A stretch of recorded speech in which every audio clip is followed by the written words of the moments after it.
రెగ్యులర్‌గా కానీ, ఒకేషనల్లీ గానీ స్మోక్ చేస్తున్నారా? స్మోకింగ్ వల్ల నోట్లో జరిగే ప్రాబ్లమ్స్ గురించి తెలుసుకుందాం.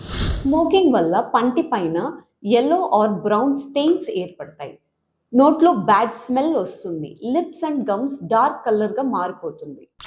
స్మోక్ చేయడం వల్ల చిగుళ్ళలో బ్లడ్ సప్లై తగ్గిపోయి చిగుళ్ళ సమస్య వస్తుంది. నోట్లో ఏదైనా సర్జరీస్ చేయించుకొనున్నా, పన్ను తీయించుకున్నా, అల్సర్స్ వచ్చినా ఆ పుండు త్వరగా మానదు. స్మోకింగ్ చేయడం వల్ల సలైవా ప్రొడక్షన్ తగ్గిపోయి మౌత్ డ్రై అవుతుంది. డ్రై మౌత్లో క్యావిటీస్ వచ్చే ఛాన్సెస్ ఎక్కువ. స్మోకింగ్ ఓరల్ క్యాన్సర్కి నంబర్ 1 రీజన్. నోట్లోనే ఇన్ని చేంజెస్ జరిగితే మరి లంగ్స్ అండ్ అదర్ ఆర్గన్స్ పరిస్థితి ఏంటి ఆలోచించండి.